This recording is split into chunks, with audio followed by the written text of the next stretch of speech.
Hello, and welcome back to another episode of Avatar the Podcast. Special shout out to anyone who is sleep deprived right now, like me. And me. You do, yeah. Me too. Ugh. The perfect episode to be a little sleep deprived. Because, of course, today we are talking about Book 3, Chapter 9, Nightmares and Daydreams. Or, as we like to call it, Do avatars dream of koala sheep? that's right. Before we dive in, though, we are going to read through a couple more 5-star reviews. Yes, and the first one comes from Katara Lover, and they write, amazing. It makes me so happy, with one of the smiley faces with the hearts coming up the face. I love that one. That's all the hearts all over the yes, place. Surrounded by love. I love that one. Short but lovely. Yes. Thank you so much. Thank you. Our next review comes from RK, the MCU nerd, who wrote, love it. Amazing podcast. I have been an Avatar fan since I was a toddler, and now I can have so much more fun insight as well as headcanon. So thank you, Greg and Acorn. I feel as though this podcast is where I can finally experience much more fresh Avatar content. My favorite episode is Ember Island Players, as well as the Firebending Masters. Also, congrats on your daughter, Greg. Thank you. That's so sweet. Yeah, we've been seeing a couple of those, so I really appreciate that. Thank you all so much for the congratulations. Don't worry, she is still alive and healthy. I've kept a baby alive. Good track record. Some might argue that it's my wife, Mrs. Boost, who's been keeping her alive like the most, but I've been helping. So good job, me, and also her. The next one comes from get_helper, and they write, great podcast. I watched Avatar when I grew up, and I loved every bit of it. I love all the information you tell. I have listened to other Avatar podcasts, but this one gives the most information. Great podcast. I would like if Booster Greg could maybe read the episode lines, maybe, but all in all, great podcast. Don't I do that? Sometimes. I think I do that sometimes. It depends if it's like, here's a little peek behind the curtain for everyone. You'll notice that sometimes on my write-ups, I do direct quotes, and that's because I see the line and I read the line and I'm like, this looks like fun to reenact and I want to do it. That's the only rhyme or reason. Is like, is it important? Maybe, maybe not. But does Greg want to reenact it? Absolutely. Yep. I think both of us are kind of inclined to be amateur voice actors. Yes, just a little bit. Yes, indeed. Mm-hmm. Amateur. For now, amateur. Amateur. Professional real soon. I don't know. Just kidding. Maybe. Maybe one day. Who knows? Mm-hmm. I can dream. Of koala sheep? I was going to say, yeah. How do we connect that to the episode? Koala sheep. Well done. Well done. Koala sheep. Remember, everyone, if you want your 5-star written review read live on the show by professional amateur voice actors, then you can go over to the Apple Podcast app and give it a 5-star review. And remember to do your write-up, because if it's not written, as I always say, we can't read it as much as I would love to. It's not there. I can't do it. My mind reading abilities actually don't work on the days that we record for the podcast. But they work every other day. Every other day. It's just this one day. Oh, man. Wow, convenient. Just how schedules lined up, that's how it goes. But yes, thank you to everyone who has left a 5-star written review. We've gotten so many more reviews coming in this past week, and we are super appreciative. And we can't believe all of the responses and all of the great interactions that we've had over the past week. So thank you. Thank you. Also, I feel like the number of new written reviews might correspond to the fact that we are on the after shows list. I feel like we should talk about that. That's right. So I didn't check today, but as of yesterday, we are rated number 14 on the US Apple Podcast side for after shows. So thank you, everyone who, even if you don't leave a review, even if you don't tweet at us at Podcast Avatar, even if you don't write in to avatarthepodcast@gmail.com, even if you don't join us the last Friday of every month over at twitch.tv/TheGeekGeneration for Avatar, just listening alone. I think it's everything we have to, even if you don't go to patreon.com/avatarthepodcast, just you listening has really kind of skyrocketed the podcast up the ranks, which is just like, I can't verbalize how much that means to us. I don't have the words either. It is mind-blowing, especially since we know that the majority of our listenership is from Spotify.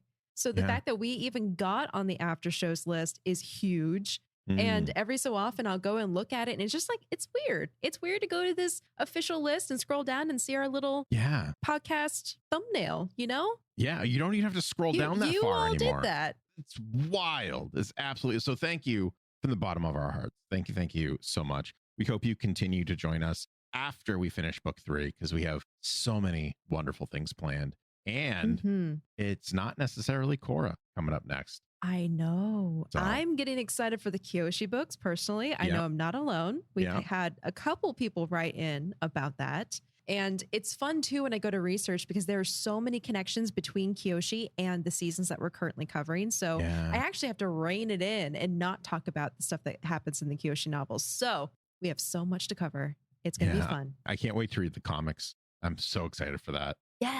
Yes, that too. Yes. I looked up on Amazon and they have like omnibuses of all 4. I think it's digital format. It's like 60 something dollars. So I was like, oh, that's so cool. I can't wait. Yeah. Oh my gosh. Me neither. But we have to get through book 3 first. So let's dive into today's episode. The fever dream. Oh, geez. This episode. It's a lot. It is. But it's fun. I will say it was fun to write the synopsis. So again, we're covering Nightmares and Daydreams, chapter 9 of book 3. This episode was written by John O'Brien and directed by Ethan Spalding. I do want to make a note about Ethan Spalding because he is one of the show's director and was acknowledged as being the resident anime and manga expert who frequently had crazy ideas that had to be kind of reined in to fit the style of the show until this episode. In Nightmares and Daydreams, he was allowed to let his imagination run free. He designed the Nightmare Aang and Ozai characters, as well as the Momo Yojimbo, which I'm sure we'll talk a little bit more about later, but that was based on the comic book character. And so if you look at the art for this episode, there are just crazy, extreme anime versions of the characters, and we can thank Ethan Spalding for that. Some might say that Ethan Spalding's dream came true. Exactly. With directing this episode. Exactly. Our episode starts with our heroes being the first to arrive on the island that Sokka and Hakoda picked out for the official invasion rendezvous point. The island was chosen because it was uninhabited and secluded, but also with a harbor surrounded by cliffs. There are flocks of adorable koala sheep, and that is pretty much it as far as living things go. So our heroes arrive and they're getting ready for bed when Katara comments about them being 4 days ahead of schedule, which I do want to point out. That's kind of a feat. If you go back to the Painted Lady and how Sokka's like, all right, we got to cut out bathroom breaks. We can't eat. We got to do them together. We got to make progress. And then they loitered for multiple days and yet still somehow arrived early. I am so glad I'm not alone in that. That's like my first thought is how awesome is Sokka. I know I'm very biased towards Sokka, but how awesome is Sokka that they wasted days and they still got there 4 days before schedule. I want to know how they did that. I was going to say. They had so many misadventures, like you said, that like, I think in one of the episodes, I was even like, don't they have a schedule to keep at this point? And they just kind of ignored it. And I guess that just goes to show you that if you just ignore a schedule and completely don't worry about anything, you will get to what you need to get to 4 days in advance. That sounds like dangerous advice. Just don't worry, right? Don't whenever worry you want to. It'll be fine. I think that's a Family Guy quote where Peter says something along the lines of, if you just do whatever you want and don't worry about the consequences, everything will work out. It's like, ooh, that's not great advice. That's the worst advice you can give anyone ever. Don't do as I say. Yeah. Or maybe it was Simpsons. It was one of those. I don't know. But it was, don't do that. Don't take that. That's not the moral of the episode. That's not official canon for Avatar the podcast. Exactly. Yeah. Yep. Not the moral to take home. When Aang hears that they are 4 days early, he freaks out, not realizing that his face-to-face with the Fire Lord was so soon. His friends are unworried, especially Sokka, who suggests, just calm down and... Exactly. And Katara's like, yeah, Sokka knows what he's talking about. Just relax. It's fine. It's all going to be fine. I love just the difference in mentality between Sokka and Aang on this one, where Sokka is just like, I want sleep. Give me sleep. Don't worry about it. Worrying gets in the way of sleep. And clonks out, ready to go. And Aang's just like, this is the worst thing ever. Yeah. And also thinking about the episode, the Avatar and the Fire Lord, where it took Roku years to master a single element. And Aang hasn't even started fire. Yeah, Yeah. I know. He doesn't even know the basics, as he says in a little bit. Aang is reluctant, but lies down and shuts his eyes. He dreams that he's in the Fire Nation capital, kicking down the doors to the Fire Lord's lair. In the dream, he's cooler than a cup of ice and slides into the room in slick new clothes and a full head of hair that is getting a lot of air. Could it be that his hair is a better airbender than he is in his dream? I would say that in his dream, he's a hairbender. I did it. I did not expect that, but I should have. That was really good. Oh my God. Also, if you don't watch anime, we have to point out the fact that his outfit is very similar to Goku from the Dragon Ball series. Yeah, he would fit right in. Yes, the orange clothes, the belt, the large, spiky, dark hair.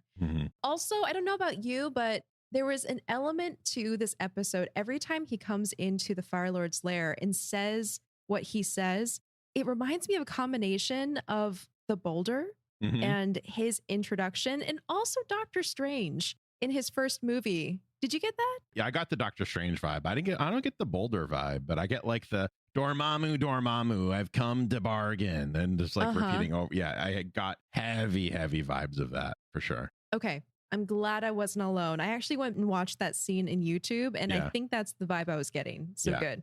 Your days of tyranny are over, Fire Lord, Aang says with a stylish set of martial arts moves. I'm bringing you down. A comically large Fire Lord pauses from eating a bunch of grapes to leer at the young Avatar. Really? How do you plan on doing that when you're not even wearing pants? Aang looks down and is horrified by his lack of bottoms. As he holds a pillow with an airbending symbol over his lower half, huge eyeballs peer at him from around the cavern. Fire Lord Ozai laughs maniacally as Aang tiptoes out of the lair, too mortified and embarrassed to fight. Aang wakes with a start and frantically checks to make sure he's wearing pants. He breathes a sigh of relief and tells a curious Momo that he needs to keep training. I had a thought about this scene. So it's interesting. This first thought might just be an oversight. Okay. It's interesting that they got Mark Hamill to voice Dream Ozai. I'll call him Nightmare Ozai. Nightmare Ozai. Even though Aang has never heard him speak. Yeah, that is interesting. And like the delivery is a little different. Yeah. You know, if you listen to actual Fire Lord Ozai next to Nightmare Ozai, they do sound a little bit different. They do. But having the same voice actor voice it is like a weird meta thing. Yeah, like they could have gotten anyone to voice. I actually thought it would have been a lot funnier, and maybe this would have ruined the vibe, or maybe towards the end, if they just got like the exact opposite of Mark Hamill. So like maybe someone with like much higher pitched, like Mike Tyson voice potentially to do that. I think it'd be really funny. The other thing I want to kind of point out is that Aang does know what Ozai looks like. And in the first two dream sequences, he does not look like Ozai. He's more like Bowsery from Mario looking. He's more like wide instead of like thin and tall. And I think it's interesting that Aang realizes and notes that that is Ozai, because I don't know if you've ever had this. I've had this a couple times. And by a couple times, I mean over my life, a bunch of times where I'm talking to someone in a dream, and in my brain, they're my friend or a family member or something, but they don't look like that person. I just like make that association. I thought that was a really cool, like small touch. And I feel like that's something that's pretty universal where that occurs. Yeah. So having that in a dream makes it feel a little more grounded to me. Yep. And we've talked about dreams before, because the last dream sequence that we saw in this show was Zuko's dream, when he dreamt about being the Fire Lord and the dragons and the floor falling out from under him. That's right. And also in the Earth Kingdom with Lake Laogai. Just the dream sequences in this show are so good and realistic. And especially with the second dream with the math test, which we'll talk about in a second. I have thoughts about that too, but yeah, we'll get to it. Yeah. They're just so believable. Yeah. We switch scenes and go to the Fire Nation capital, where we find Zuko adjusting to life back in the palace. He wakes each day to multiple attendants offering him fresh fruit, a foot wash, a head massage, a hot towel. After a moment of consideration, he accepts the hot towel and wipes off his face before leaving for Maze. a crowd of excited Fire Nation citizens gather in front of the palace gates, hoping to catch a glimpse of the prince. Zuko is stopped by royal attendants who tell him it's not a prince's place to walk anywhere and offer the royal palanquin.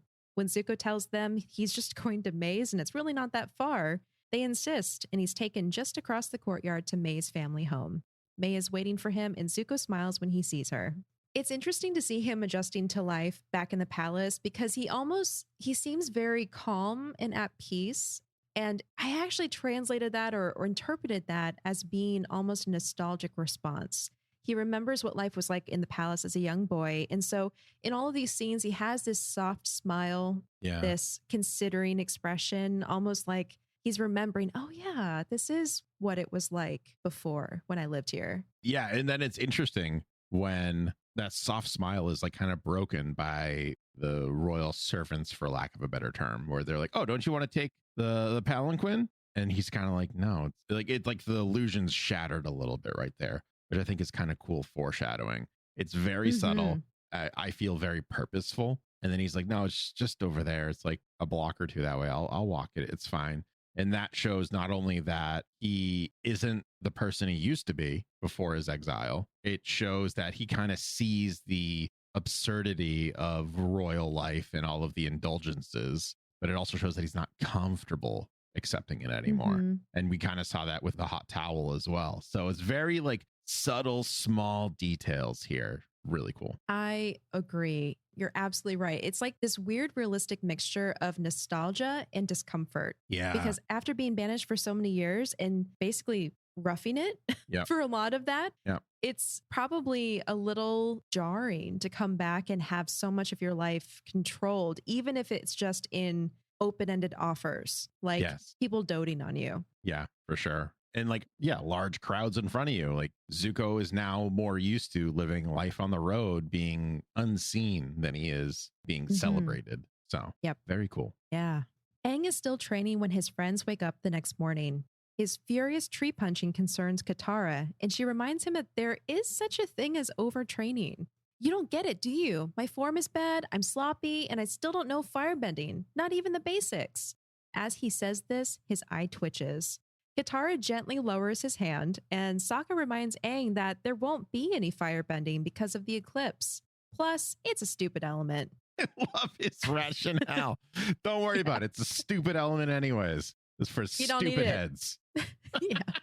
Aang insists on spending the whole day training, and his friends awkwardly remain silent. That night, Aang tries to sleep again. After saying goodnight to everyone in the camp, and in his dream, he again kicks down the door and confronts the Fire Lord, this time with pants and a lot of chains holding them in place. The Fire Lord disregards the pants and smugly asks if Aang is ready for his mathematics test. Aang panics, realizing he completely forgot all about the math test. He falls off a cliff and is smushed by an abacus. When he wakes up, he's sweating, and he is more convinced than ever that he needs to keep training in order to be ready. I have a quick thought here. Okay. Did Aang study math? I love how they call it mathematics, but it's not math, it's mathematics. Yes. Did he study mathematics 100 years ago as an air nomad? Or is this a recent fear from going to that school in the Fire Nation a few episodes back? That is an excellent question. And I'm torn because the fact they show an abacus was great detail, because that is what they used for hundreds of years. And I feel like there would have been mathematics in the training at the air temples. Would there have been though? I think so, maybe, because it's like simple, how do you count? I think it wouldn't be just spirituality. It would also be a little bit of history, a little bit of language, math. I can't just a little bit though, to make them well-rounded. Yeah, no, I see the thought process there, but I just can't it feels off to me. I don't know why. Well, I will add this. Yeah. I do think there was some sort of math in his past at the air temple, but I think the anxiety in this dream absolutely comes from his recent experience at the Fire Nation school. Yeah, that place was stressful. And I imagine that, he's Aang, he's carefree. He doesn't really know how school works. So I could see one day he comes to class and the teacher, that really strict schoolmaster, being like, all right, class, sit down. We're doing our mathematics test today, and have him go, wait, what? Math? Yeah. I thought that was just interesting. I was like, an abacus and math? I don't know, man. I just don't. I think my brain is doing this. If they learned math as air nomads, I don't think they did it the same way that the Fire Nation would necessarily. Agreed. Yeah. Or even like the Water Tribe. I think everyone would have their own unique way to teach such a universal concept that is more accurate to their culture. Yeah. Like at the air temples, I imagine it's, math exists and here's how you count things. Here's how you divide things. Yeah. At the Fire Nation school, there are 2 Komodo dragons moving across the land at 27 miles per hour. How long until they collide? One of them stops to sing the Fire Nation national anthem and contribute his proper praises to our Fire Lord, Ozai. The other is carrying a basket of apples that counts 20. When they collide, those 20 apples, it's just ridiculous. Yeah. Super stressful. Yes. Yep. Aang gets up and begins performing circle walking around a sleeping group of koala sheep, heavy bags under his eyes. Katara hears him and comes over to convince him to go back to sleep, and Aang does reluctantly. I do want to point out the fact that similar to the first dream resembling Goku from Dragon Ball Z, in the second dream, Aang's outfit resembles Vash the Stampede from Trigun. I love Trigun. I know. That was So one of my good. first anime I ever watched. It was that in Rurouni Kenshin. Yep. Oh, man. And I'm going to say this really quickly because I don't have anyone to talk about in terms of voice acting for this episode. So let me just tell you really quickly that the voice actor for Vash the Stampede was Johnny Young Bosch, who's done so much voiceover work, but I first knew him as the second Black Power Ranger from the Mighty Morphin Power Rangers. And he's actually he's the first Black Power Ranger to be in a feature film. So that's awesome. I just love him so much. He's so cool. He's so talented. Like he's one of those like few instances where people go, oh, you watch dubs? And I go, Johnny Young Bosch. And they go, damn you, Greg. Damn you. And I'm like, that's right. Very talented. If you have not seen Trigun, yes, highly, highly, highly recommend. I agree. Back in the capital, Zuko and Mai snuggle on a couch at her house. Zuko asks her teasingly if she could have anything right now, what would it be? Mai thinks about it and then says, a big fancy fruit tart with rose petals on top. Zuko leans in close and says that being a prince and all, he might just be able to make that happen. He asks the nearby servants to find them a fruit tart, and Mai comments that there are some nice perks about being royalty, though there are some annoying parts too, like the all-day war meeting coming up. Zuko sits bolt upright. War meeting? What are you talking about? Mai explains that Azula mentioned something about it, and she assumed Zuko was going too. I guess I wasn't invited, Zuko replies. The first crack appears. I have a thought about this whole scenario, this whole no invite goes to Zuko scenario. I think I know your thought, but please do share. Do you think that Azula was supposed to tell Zuko that he's invited to this war meeting thing and just didn't, just to like play mind games with him? 100%. Yeah. Yep. Okay. Good. Yep. And she purposefully mentioned it to Mai, so Mai would comment. Yep. And it would mess with Zuko's mind. Yes. Oh man, I was just like, this feels like. I mean, later when everyone knows because they already watched the episode, when they were like, "We're not starting without you," I'm just like, of course, classic Azula. Mm-hmm. Oh, Make man. him sweat. Yeah. Yep. On the Black Cliffs, Aang wakes up to the new day and the sound of someone calling his name. He blinks up at the sky and sees Fire Lord Ozai leaning over him, smiling and calling him a sleepyhead. Rise and shine, he says. You overslept. You missed the invasion. The Fire Lord begins cackling and then flies away on the back of a hippo cow. These are all thematically my nightmares as well. No pants. Really? Not prepared for something, and you missed it. Yes. That's why I think these are so realistic. Yeah. I have stress dreams all the time, especially when work is crazy. I will dream that I forgot something, I missed something, I don't do a good job, I don't deliver something on time. And it's like, it's just the classic stresses. And I love seeing it portrayed through the mind of a young boy. You know, it's no pants and a math test. And then more realistically, the fact that he dreamt the Fire Lord was leaning over him and telling him he missed the invasion, like that's intense. Yeah. But then the dream quality comes in where it's a flying hippo cow who can breathe fire for some reason. So good. Yeah. I do want to point out that I attempted to do dream research for this episode. Mm-hmm. I haven't researched in like legitimate, go to the internet, find reputable sources, heavy duty, scholastic, let's call it, Right. research in quite some time. So what I was trying to do was I was trying to find 3 sources that agreed with each other. And if that was the case, then I would be comfortable presenting it to everyone. I could not do that in terms of dream reading or dream interpretations.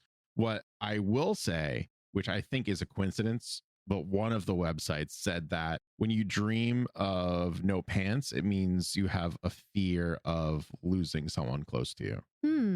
Which I don't know how that really translates, but I thought it was very interesting with his whole fear of losing Katara and the fact that he almost lost her at the end of book 2. It's also another preparation dream where you show up with no pants, you're not prepared for the day, which, you know, is that, as well as the mathematics not ready for that kind of deal. It's another. Yeah. So ultimately, all of these dreams, the interpretation, if I take them at the highest level, is Aang's just not prepared and he's super stressed out about it. And if anyone is a dream interpreter or has experience with that, and you have any other insights, email us, please, because I would love to know. Because I love the theory of like reading dreams and stuff like that. It's just no one agrees with each other about anything. I know. Well, so much of it is pseudoscience, right? Yeah, It's like a little mystic, a little like new age. There's a lot of that going on. I think, if I'm not mistaken, Carl Jung was one of the largest known researchers that did research on dreams. And I think there's consensus on a couple main topics, main symbols in dreams, and then the rest is just kind of like based on interpretation.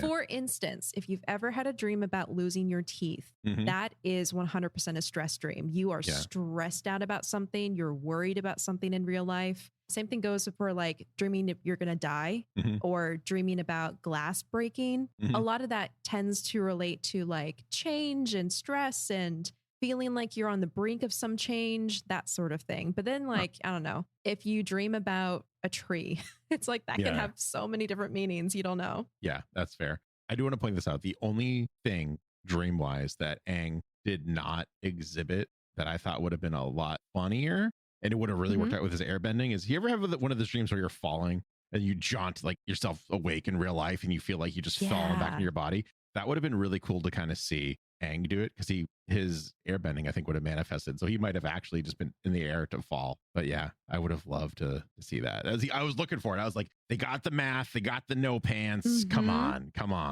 give me that one. Falling in a dream, you need that. I think with Aang, what would be most effective is if he was falling in the dream and his airbending didn't work. And so he was just free falling into like a black abyss or something. That would have been cool. Oh, into Ozai's mouth as he's laughing. And Aang loses his teeth at the same time. Yep.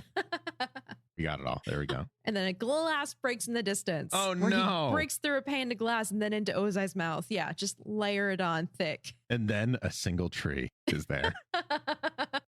A tree grows in the distance on a hill. What does it mean? Anyway, Aang wakes up in a panic and pounces on a sleeping Sokka, asking him what day it is. Sokka gets up too fast and runs into a rock, which wakes the others. Relax, Toph tells Aang. It's still 2 days before the invasion. Aang isn't calming down anytime soon. He tugs on Sokka's pant leg and insists that his friend practice his rock climbing. In one of his dreams, Sokka was running away from the Fire Nation soldiers and tried to climb this cliff but was too slow and they got him. But that was just a dream, Sokka says. I'm a great climber. Aang demands he climbs the cliff next to them right now. And climb it fast. Sokka relents and starts climbing, but I love this little exchange where Sokka stares at him. Aang nods. He starts walking towards the cliff and looks back. Aang nods even harder. And he's like, fine, stupid avatar, stupid dream. Book 3 has the best exchanges between Aang and Sokka. And it's not just like the words, also the body language, like we saw in this one, where it's just the back and forth. And it's just something that like only friends can really kind of have with each other. And I super appreciate it. It's so good. Me too. Aang turns around and sees Toph drinking from a water skin and shouts at her to not drink that. Toph asks about, is this poison? Like, what's going on? But no, he explains in the dream they were right in the middle of the invasion and Toph had to stop to use the bathroom. They died because of her tiny bladder. And you, he says, turning to Katara, you need to start wearing your hair up. In my dream, your hair got caught in a train and... A train. I know, a train of all things. Katara gently touches his cheek and tells him he really needs to get a grip. Aang breathes a heavy sigh and agrees. He's losing his mind. Mm-hmm, mm-hmm. And he's got like bags under his eyes and he's just not well. He's not well. His character design is so good. He's twitchy. Yeah. He's fidgety. He has bags under his eyes. His hair is always disheveled. They did a really good job of showing just how manic he is. Later that afternoon, Aang paces and worries about how stressed he is while his friends attempt to comfort him.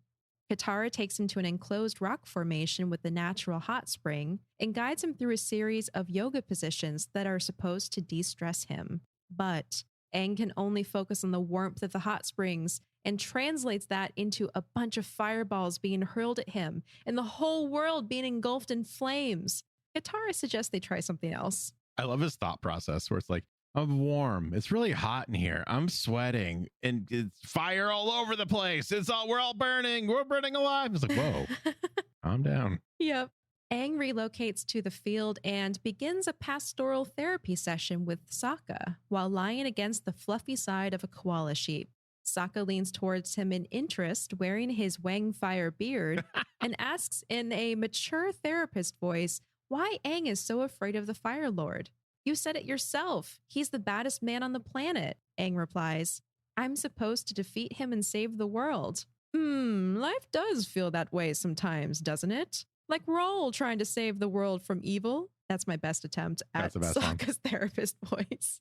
It's good. Aang then says, okay, but what can I do to feel better? Sokka suggests he screams into a pillow, which is actually just a koala sheep. And Aang tries this, but doesn't feel much better. I love the therapist delivery where Aang's like, I have to defeat the monster. And then Sokka, as a therapist, is like, tell me more about this monster. Tell me more about this Fire Lord. And he doesn't do air quotes, but you could hear it in Jack's delivery. And it's just like perfect. I chuckled every time. Me too. It's also a really small detail, but throughout this scene, the koala sheep are eating grass, like as they're sitting there and they're going through the therapy session. And I thought that was really fun because, of course, koala sheep are based on koalas and sheep, but they made a note about the animal that they're only awake for 5 hours a day and spend about 3 of those eating. So they made sure to include in the animal design them just chewing on grass wherever they could. They're either sleeping or eating. Don't attack my life choices just because you eat and sleep. I want to eat the majority of the time that I'm awake. Doesn't mean I'm a koala sheep. Are you sure, though? Maybe not. I'll have to get back to you on that one. The scene shifts to the royal palace where Azula is getting her hair combed in a long ornamental fountain. Zuko brings up the war meeting and complains about not being welcome there. What do you mean? Of course you're welcome there, Azula says. Zuko claims that no one invited him, and Azula brushes it off, saying it was probably because it's obvious he's supposed to be there, so no one bothered to invite him. Stop acting like a paranoid child, she says. Just go to the meeting. Zuko loses patience and storms out, saying, forget it, I'm not going to the meeting. And her little smirk here in this scene is my number one clue that she was behind the misinformation that got under his skin. Yeah. So here's another way to kind of like get into Azula's mindset, if you will. I think the easy explanation is she's just messing with her brother. Like that's what she gets bored. She messes with her brother. Like, you know, it makes her day go forward. I think the other kind of maybe explanation is that Zuko, because of May's actions, is now getting more into his father's favor. And maybe she doesn't like that as much. So this is a way to make him not show up to a meeting that he's expected to be at. She even kind of presents to him as you should go. You're the prince. You're expected to go. So if anyone asks, you can say, I told him to go. And maybe this knocks him down a couple more pegs in Ozai's book and raises her up a little bit more as well. Yep. Because I would imagine that Azula thought that the Avatar would show back up because she's sure that the Avatar is not dead as well. She can read it on her brother because he feels that too. So I think that she thought the Avatar would present himself a lot sooner. And the fact that he hasn't, and her like big evil plan of shaming Zuko even more hasn't happened yet. So now it's kind of like maybe I have to be on top. Like, how do I get back on top? Yes. And on that note, if you think back to the Earth King in season 2, when she was disguised as the Kyoshi warriors, Katara let slip their plan for the invasion on the day of the Black Sun. Yeah. So I think you're right. I think you're onto something.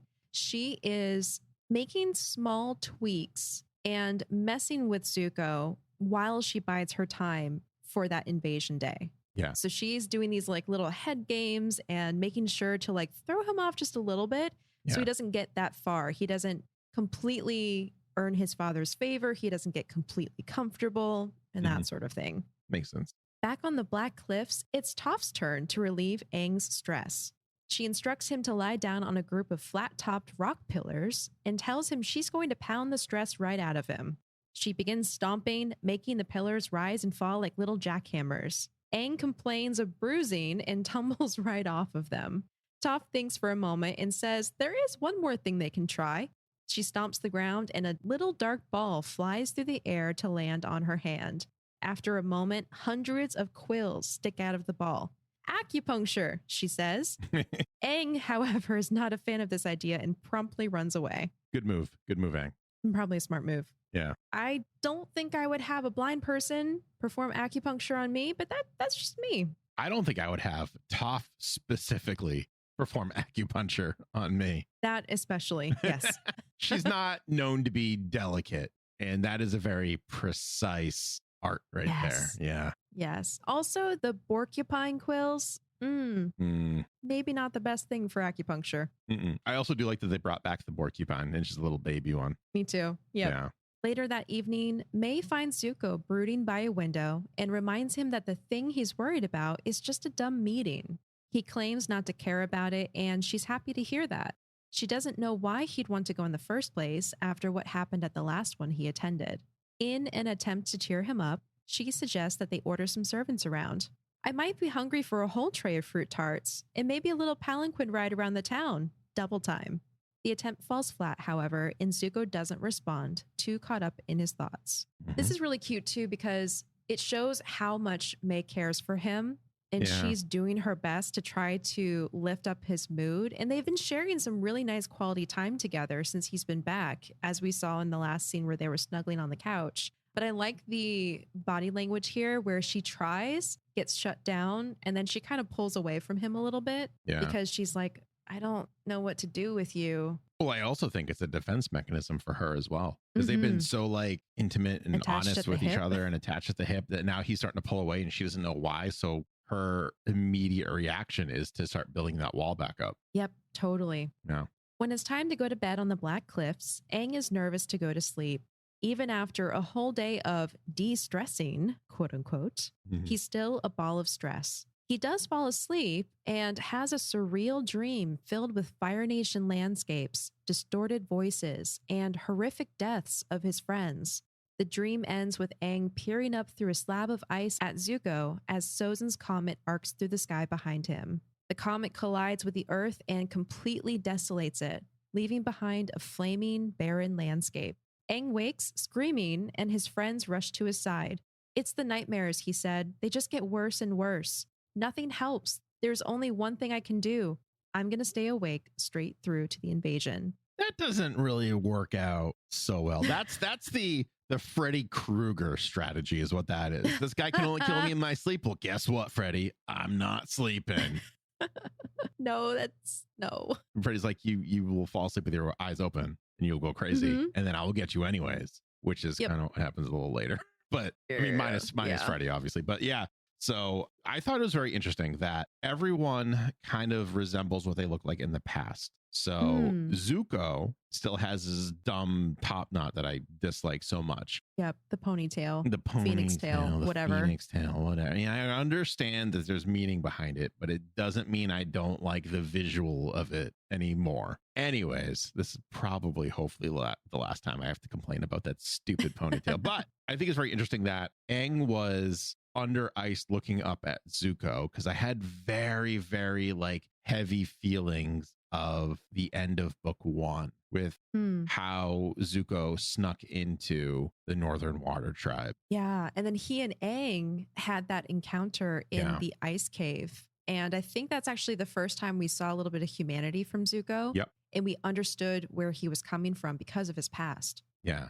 And again, we get this like on top of that, this almost like mirror imagery kind of, where we now know that Zuko is half Avatar lineage, for lack of a better term, right? His great grandfather on his mother's side was Roku. Yep. So he feels connected. Aang must feel connected to Zuko as well, but can't understand it because he doesn't, or maybe he does understand it now. So he understands it now, and it's like infiltrating into his dreams, where his enemy, who is still kind of, they're still kind of enemies because he betrayed him at the last moment at the end of book 2, but they're still connected. It's very like, there's a lot of deep like stuff in that one scene, and I just like, I'm still chewing on it after like 5 viewings of this episode. It's really cool. Yeah, I agree. I think you're touching on all the right things.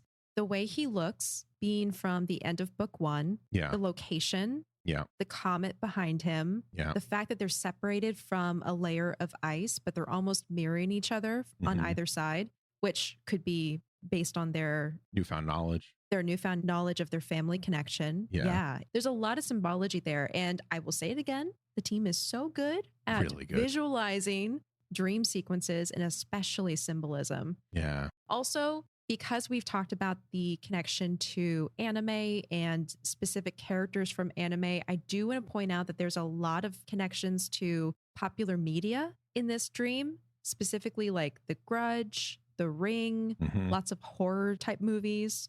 Did you pick up on a lot of that? Well, specifically in that last dream sequence or second to last, I guess, where like Toph has no eyes. I was like, oh, yeah, that's very horror-esque. Yeah. And it's as soon as Aang was like, I'm just not going to sleep, I was like, that's Nightmare on Elm Street. Yep. That's literally the strategy each teenager comes up with, where they're like, yep, this is just the thing. We're not sleeping now. No. Can't do that. Yep. And also the way that they depicted the Fire Nation as this like molten landscape, I feel like it's kind of a nod to Lord of the Rings and Mordor. Yeah. Because it was very nightmare-y too. And I think it was Aang who came out of the ground. It was very Samara from The Ring. Yes. So that one I was struggling with because the wiki, which we love, was like The Ring. And I was like, I don't see it. And then on my third viewing, I was like, oh, it's Samara coming out of the well. I see it. I see what you did there, Mike and Brian. I get it. And also, it's been so long since I've seen that movie, but the almost shuddery quality of the camera, it's animations, there's no camera, but there's like this quality of shudder and stop motion almost with some of the movements. Very horror. And and like the fact that he was walking along the land and then disappeared and reappeared some distance away. I feel like they did that in The Ring too. Yeah. That is very, when she comes out of the TV and she's like, boop, boop, boop, boop. Yeah. It was a much scarier sound effect if you haven't seen it than me going, boop, boop, boop, boop, boop. Although if that movie's too scary for you, you want to finish it, you can just feel free to take that little sound bite and just like play it over the movie. You're welcome. Yeah. Just mute it, listen to us. Boop, boop, boop, boop. Oh gosh. But yes, so Aang decides he is not going to sleep anymore. The next morning, as Katara stretches nearby under the morning sun, just like any other day, Aang paces the field deliriously, muttering about the invasion. Katara walks over to him and shares her concern about him not sleeping, and Aang tells her that it's allowed him to do a lot of thinking, and he sees things more clearly now than he ever has before. The reason he's doing this, going up against the Fire Lord, is not just to save the world, it's also to save the people he loves. I'm doing it for you, Katara, he says. Aang, what are you saying? Katara asks. I'm saying, I love you. Aang kisses her and she blushes and kisses him back. They part and she smiles at him. What are we doing? She asks. what our hearts have been telling us to do for a long, long time. Baby, you're my forever girl. Aang swings her into a dip and goes in for another kiss, only for the daydream to be shattered when Katara asks him what he's doing. She's not in his arms, but standing right next to him where she was when she said he should take a nap. Embarrassed, Aang straightens and plays off the daydream as some underwater adventure. Nothing interesting. Nope, nothing to see here. Freddie definitely didn't come through after you said you just weren't going to sleep. No. Nope, not at all. I'm not fine. At all. 100% okay. Awake the entire time. Mm-hmm. Yeah, that almost got me again. I know, me too. I was like, this seems kind of, and then it was like, oh, yeah. He's like, you're my forever girl, baby. And I'm like, all right, take it easy there, Dean Martin. Exactly. Like cue any romantic comedy drama from the 90s right there. Or even like, I feel like noir at the end, like Casablanca style. Like, there you go. Yeah. Yep. Any of that. Literally any romantic thing has something to that effect, I feel like. Mm-hmm. We return to Zuko to find him still brooding, this time on May's couch. A messenger arrives and tells him that everyone is waiting for him at the war meeting. The Fire Lord said they wouldn't start until he arrives. Zuko and May smile at each other in relief. It's such a quick scene, but I think it conveys a lot. It does a lot. I'm surprised that Ozai's not furious that his son's not there on time. That, yes. I think that is part of what it conveys. The fact that while Zuko has been so emotionally caught up in expectations and am I wanted, am I not wanted? Yeah. Meanwhile, it almost seems like Ozai is just so chill and accepting of Zuko being back. He's just taken it all in stride and accepted Zuko and just like kind of moved on. Meanwhile, Zuko is still working through a little bit of trauma there of what happened before and the time since he's been banished and all of these mental things. Yeah, this is the only time in the entire series where I started to question if I had Ozai correct, if I had him right. You know, like if I was just painting him in a negative light this whole time because he is the big bad at the end of it all. But like, if you have a character who's been around for 30 some odd episodes, give or take, that's not an exact count, but like, let's just say that's the number. The vast majority of the episodes, they've been this looming presence. And now, just now, when we have 8 episodes left, according to Netflix, in book 3, now I'm like, maybe he's not such a bad guy. No.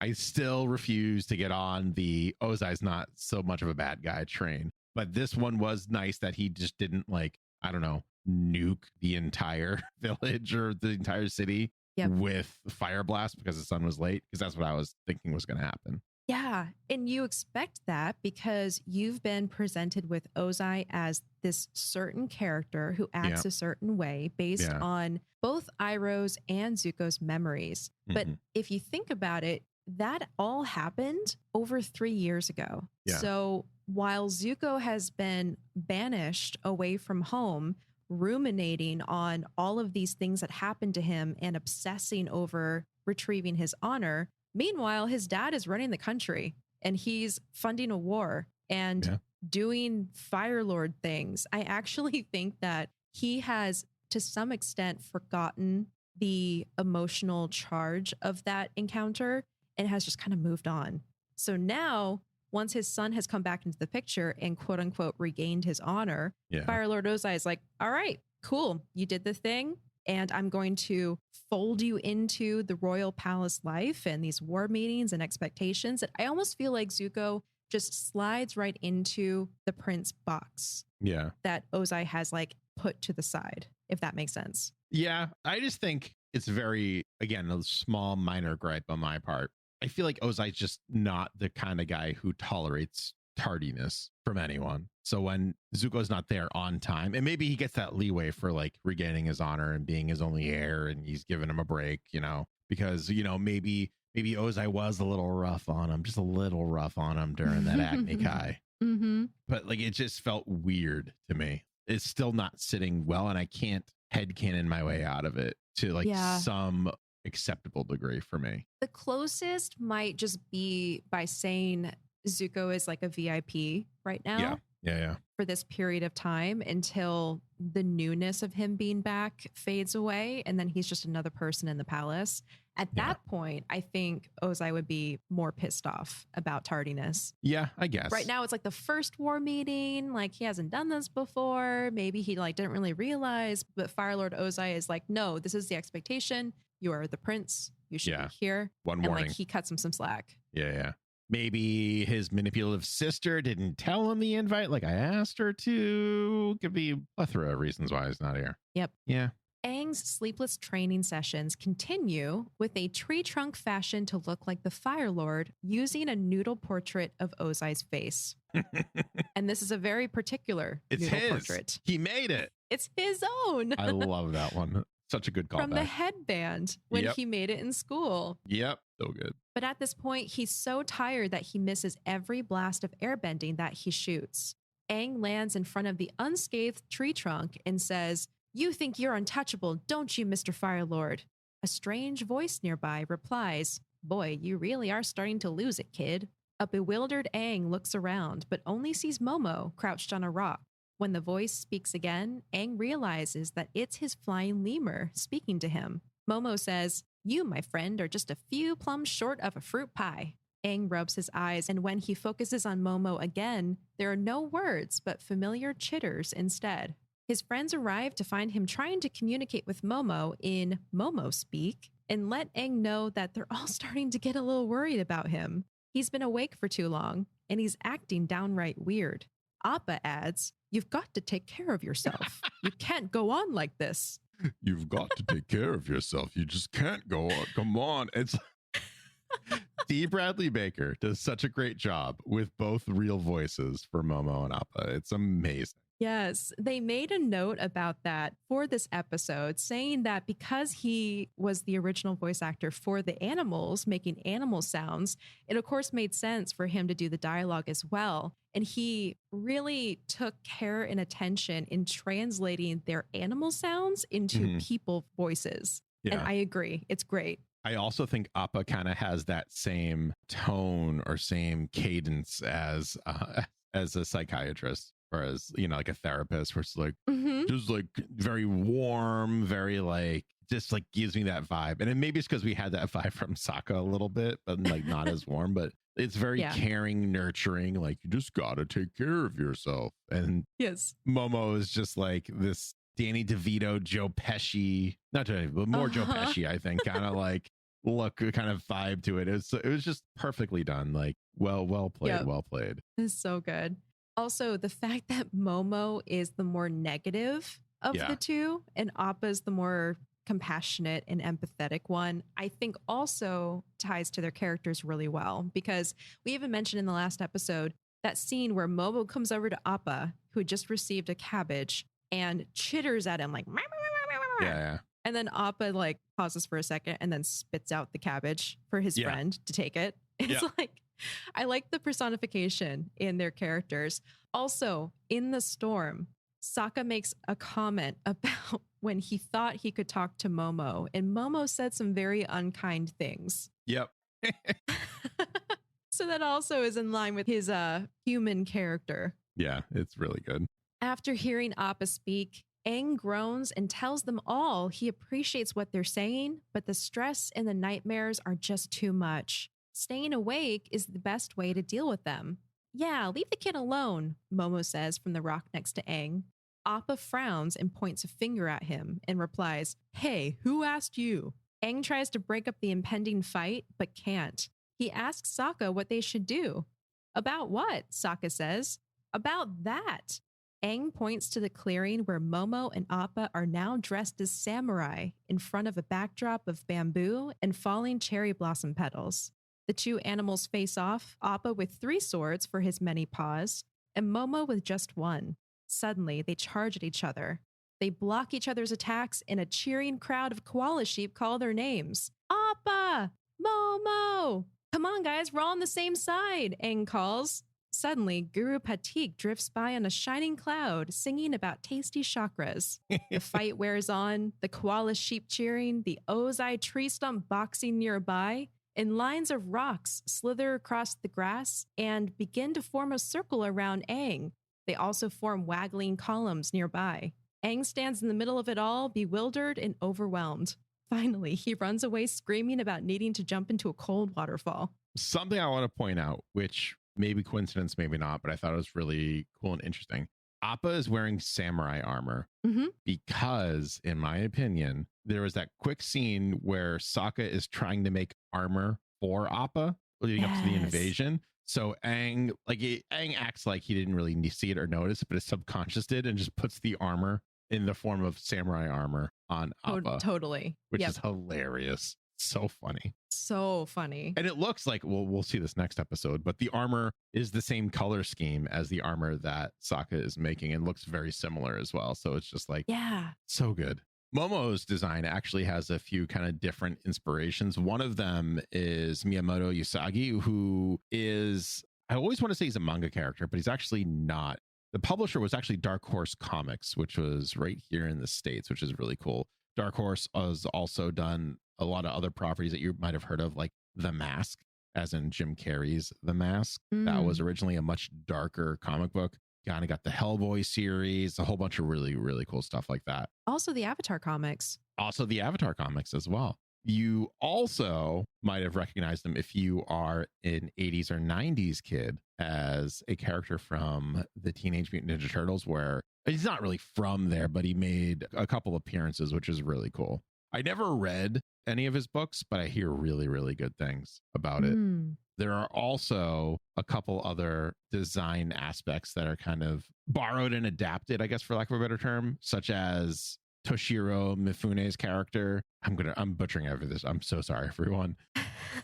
Kikuchuyo in Seven Samurai. And it's also like kind of right down to his facial hair being like shaggier and more kind of disheveled, which is like that like classic 3-day growth kind of beard stubble that Mifune's character had. Really cool. Also, the katana positions and Komodo design do look similar to a character from Afro Samurai named Jino. I want to watch or rewatch Afro Samurai. It's been so long. That was such a good one. I don't think I ever watched it. I watched Samurai Champloo. Yeah, I could never get into Champloo. I tried it so many times and it never clicked for me, and I wanted to like it. Afro Samurai is actually famously known as having Samuel L. Jackson voice. Oh, no way. I don't remember if he was the voice of the main character or not, but he was definitely the voice of the main character's imaginary friend. I'll put it that way. Okay. Yeah, it was very moody, very stylistic, very good. Cool. Yeah. Well, speaking of references, Guru Patik coming in holding that guitar-like instrument and having multiple arms is reminiscent of the Hindu goddess of knowledge, Saraswati, who is popularly depicted with 6 arms holding a veena. And then Greg and other Star Wars fans will like this. I don't know about you, but the duel between Appa and Momo reminded me of the duel between Obi-Wan and General Grievous. It kind of did, yeah. The multiple swords and the spinning. Yep. I had that thought too. I was like, that is it's like a different kind of spinning, but like if that's not just like a quick nod over to Dave Filoni, who at this point has left the series and started working on Clone Wars, then I don't know what is. Yeah. My headcanon is Ethan Spalding and Dave Filoni are good buds, and Dave Filoni in a coffee chat mentioned, oh, what you should do is. Yeah. They made a nod to that. Absolutely. I have no idea if they're friends, but it's just more fun if they are. Yeah. In our world, they are. Yep. We have real facts and then we have headcanon on this show. Headcanon. That was a headcanon. No one yell at us if they're not actually friends. Yep. For all we know, they hate each other. Oh, imagine. We got it completely wrong. Back at the palace, Zuko emerges from the war meeting to find May waiting for him. She asks how it went, and he tells her, when I got to the meeting, everyone welcomed me. My father had saved me a seat. He wanted me next to him. I was literally at his right hand. May touches his shoulder and tells him that's wonderful news. He must be happy. They reach the end of the hall and stop in front of a large tapestry of Zuko's father as the Fire Lord. During the meeting, Zuko says, I was the perfect prince, the son my father wanted, but I wasn't me. Dun, dun, dun. And there goes the final crack in the illusion right there. Yeah. He's like, I have everything I could have ever wanted in life, and I don't want it. And I'm not me. this doesn't feel right. Yep. That is when Roku's side won right there. Mm-hmm. Exactly. And we talked about how important it was for him to go through this experience and come to that realization himself in the Crossroads of Destiny episode. Yeah. Because if he had turned on Azula and by association Ozai, his father, in that episode and helped the Avatar, there would always still be this chance that he could turn again and betray the Avatar. He had to go home, get everything he thought he wanted, and then be shown that's actually not what he wants. And actually, I've been studying writing and storytelling, and that is the perfect example of something that makes characterization so effective, which is having your character believe they know what they want and then proving them wrong. Yeah. Every time, and by every time I mean this is the second time I've seen this series, although I think now I'm going to start like saying that I've seen the series 7 times because I watch each episode between 3 to 7 times. I think that's how that works, right? I've seen. Sure, why not? Anyways, I remember the first time I was watching this series, I was very annoyed with Zuko and I was like, come on. But like him going through this whole journey and experience. And now it's like you would rather have someone on your side who you know is loyal and knows what they want versus someone who is kind of wavering a little bit. And you're absolutely right. This is what got rid of that wavering. This is the moment where he realizes that beyond a shadow of a doubt, he was wrong in that moment at the end of book 2. His uncle was right. And I don't know if he realizes his father is a monster at that point, but he realizes that he's not on the path that he should be, which is so good. And it's like such a great way to present his story and almost start to cap it off as this like final chapter as far as we're concerned, as not in his life, but as far as we're concerned from a storytelling perspective. Also, he doesn't really do a lot after book 2. He goes on vacation. He like does little things. Zuko doesn't do a lot. Like between book 2 and book 3? I'm trying to follow what you're saying. What? Yeah. So I guess what I'm saying is like Team Avatar is going through the Fire Nation. They're going on this big adventure. They're learning all these new things. And Zuko's adventure is really internal. Yes. Okay. He doesn't actually do a lot other than concentrate on himself and do self-realization. He goes on vacation is the big thing that he does. Vacation at home. Yeah.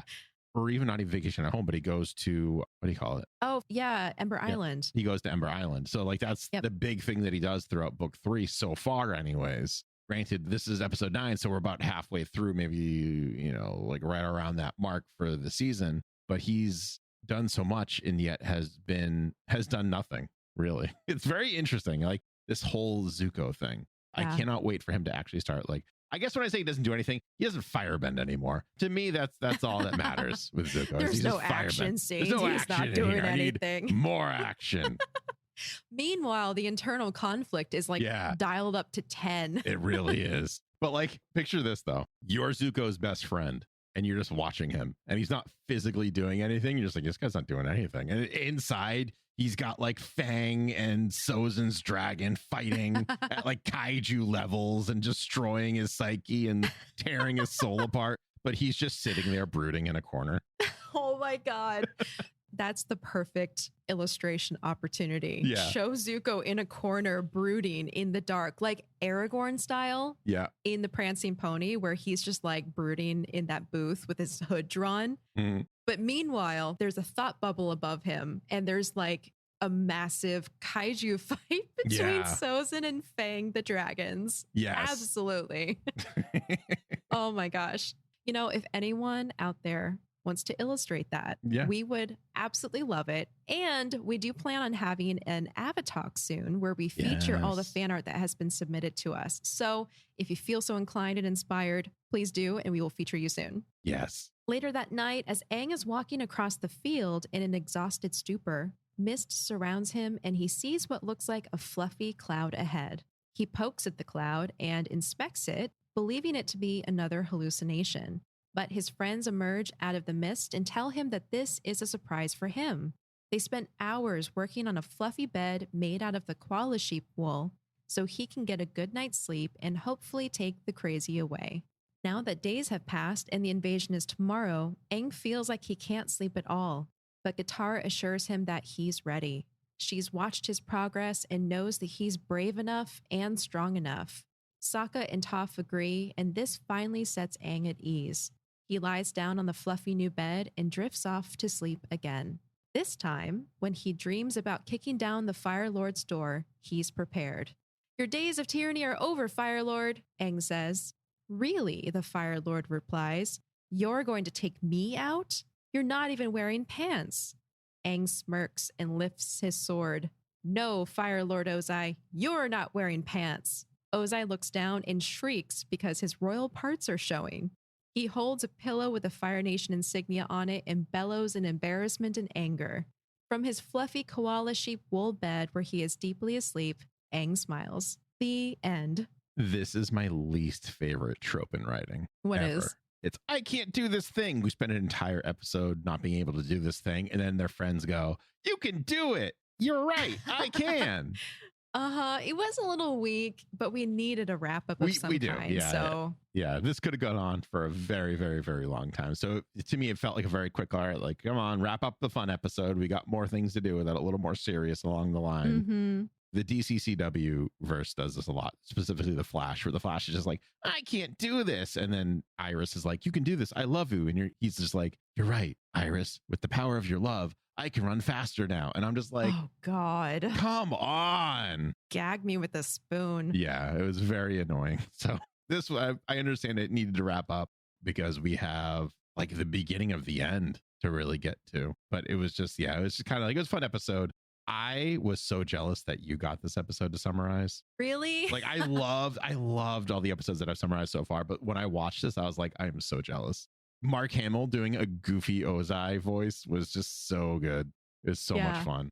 I really enjoyed it. That's so funny because I went into this episode synopsis going, oh, all right, let's do this. Yeah. It's just so all over the place. It is. And I think I wish that I could have summarized this one. I think I'm also very glad that I didn't at the same time because I got the last Sleepless one and it took me so long to summarize it because that, like, it was the Chase, the episode The Chase for anyone who remembers, where I was just like, it took me so long to summarize this because I am so tired from watching them be so tired. Yes. I stayed up late finishing my notes for this episode, which is why I am so tired today. Yes, so I feel like there's a trend going on with these episodes where the characters are tired. And then we get tired. No one can hear this because our editor, Rob, is wonderful, but I've been yawning so much. It's just like, I'm so tired. So tired. I've yawned a couple times too off the microphone. But hopefully that didn't come across and you all still enjoyed this episode. Yes. Greg, I need to know, who is your MVP? I think my MVP is, oh man, this is a tough one. There's so many great ones. It's not really Aang. He went through a journey, but like he kind of like, I don't know, he was just kind of along for the ride. Mm-hmm. And it's a cop out to say all of his friends for dealing with him.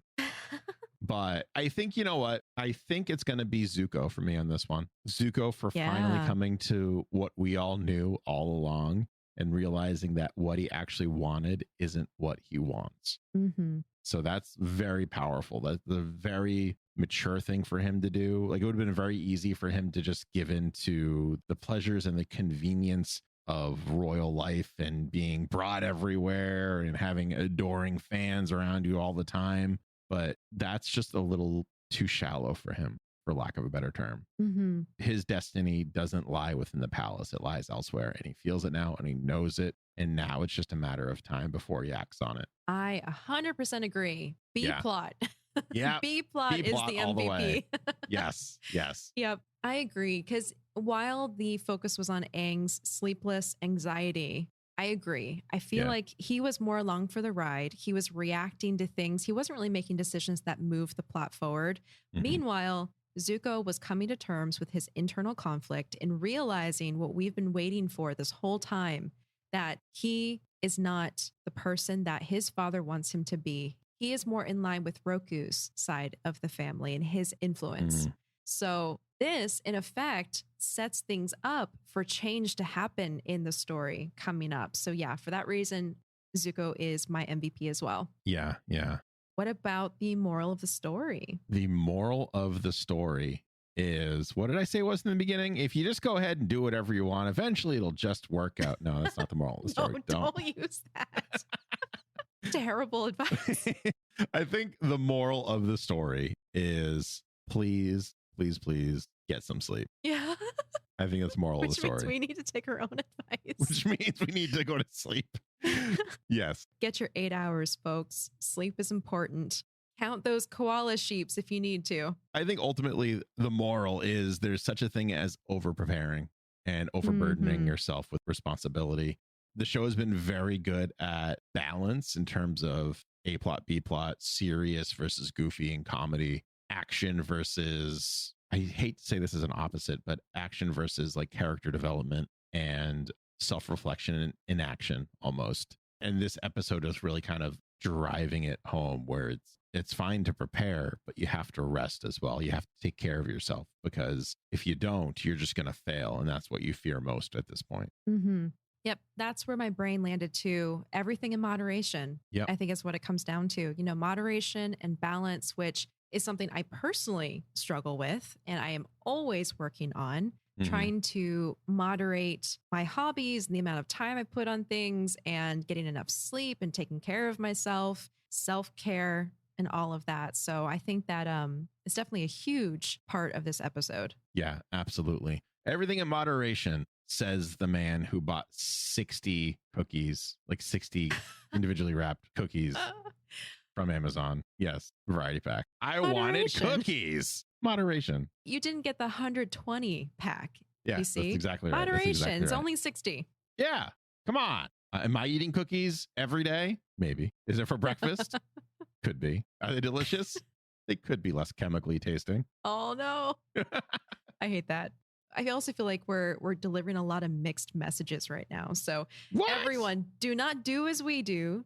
Do as we say. Yes. Everything in moderation. Get enough sleep. Yes. Get enough sleep. Don't eat 60 cookies.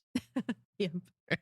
Well, that is all the time we have for today's episode. And what an episode it was. Yeah. We are on the eve of the invasion.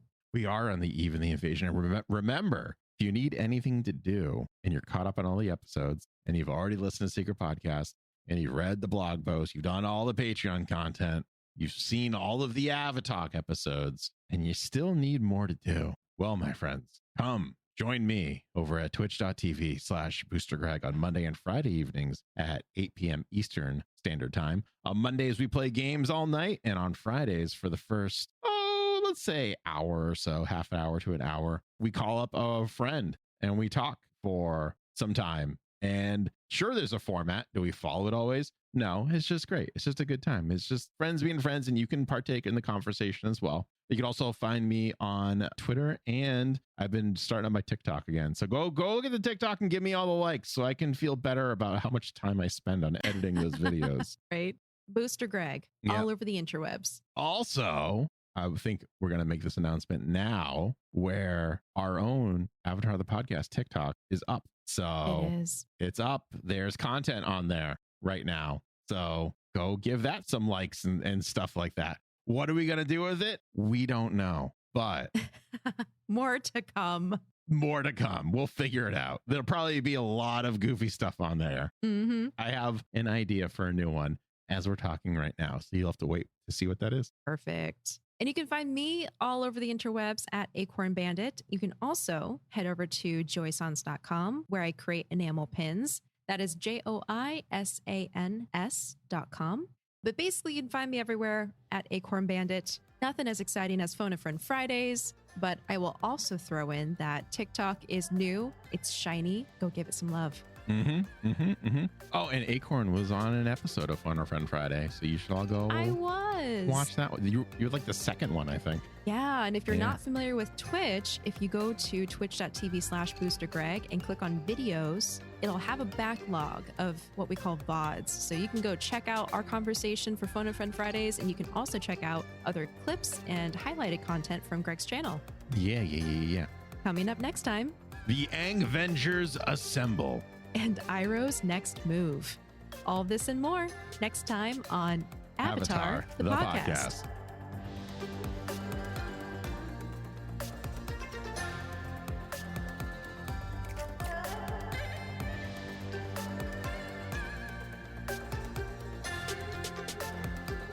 Avatar, the podcast, is a proud part of the Geek Generation Network. Remember to check out all of our other podcasts at thegeekgeneration.com.